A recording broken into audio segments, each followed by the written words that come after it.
Hi, good morning everyone. So, meron tayong concern lash artist dito. So, ibang lahi to ha. So, let's see kung kaya nating sagutin to. Do you guys do a refill after 3 weeks? So, nag-refill ba tayo after 3 weeks?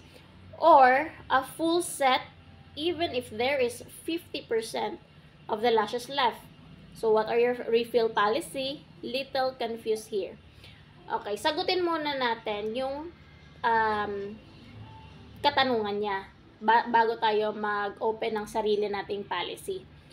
Ang refill kasi talaga, at least man lang tumagal siya ng 3 weeks bago mo siyang i-refill sa artist mo.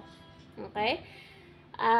Yes, which is kailangan man lang 3 weeks yung refill, na valid refill sa lash extension.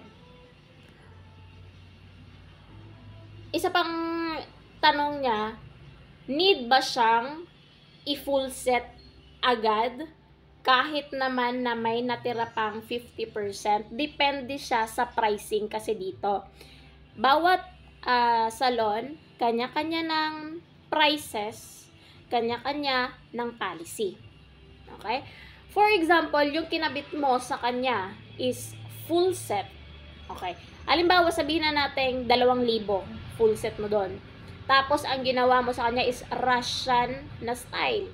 So, 2,000 yung siningil mo sa kanya. Bumalik siya, 50% pa yung dami. Parang, as in, parang full set pa talaga yung itsura. Bumalik siya after 3 weeks, wala namang problema kapag bumalik siya ng 3 weeks kasi meron tayong policy dapat. Okay? As artist or salon owner na ganon yung system natin.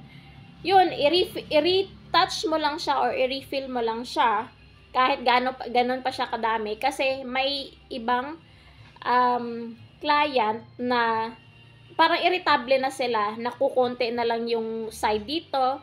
Merong iba, kukonti na, mas madami to, eto mas kukonti to, ganon yun siya. Tapos, magbabase na lang siya sa magiging presyo mo kung magkano yung isisingil mo. Depende sa request din ni client kung gusto niyang full set. Ayun, full set din yung prices mo. Siguro minimal na lang yung i-deduct mo sa 2,000. For example, yung refill is after 3 weeks naman yon, siguro less mo na lang siguro ng 200. Which is same din sa policy ko, less 200 kapag refill ka, ganon. So, nasa 1.8 na lang yung babayaran niya. So, depende sa policy na meron ka.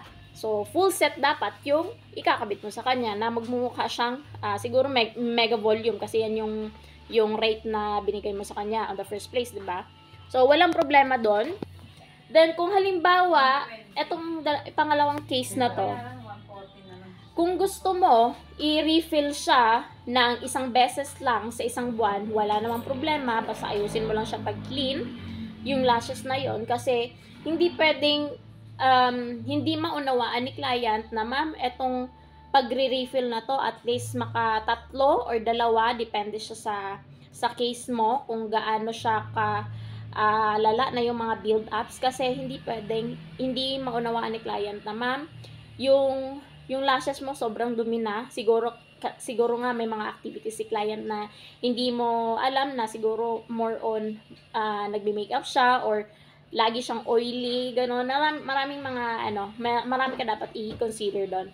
So ayun, i-explain mo lang sa client na since bumalik siya after a month, saka pa lang siya nag-refill, automatic minsan pwede mo siyang i-remove yon, or pwede siyang i-retouch once kasi yun pa lang yung siguro yung araw na bakante lang siya, then magdedepende na siya kung magkano na lang din yung isisingil mo sa kanya.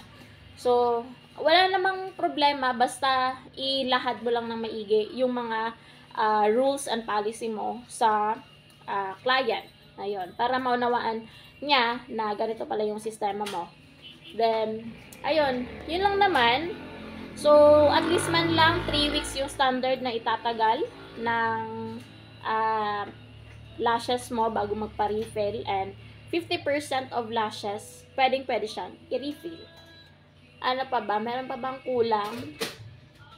Nabanggit ko naman na yung at least 2 to hanggang 3 sa isang buwan lang ang pwedeng refill.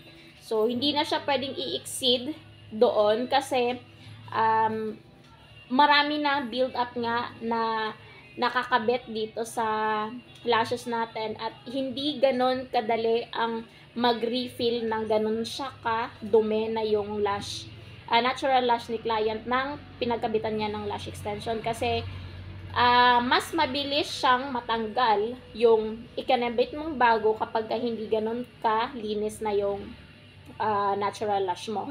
So, ayun, kailangan mo lang i-explain lahat yon nang maigi doon sa client para mas maintindihan niya at kung magkano yung pricing na lang yung babayaran niya at doon sa ikakabit mo kung gaano kadami na rin yung ikakabit mo sa refill. So, ayun. So, sana nakutulong sa inyo. Yun lang.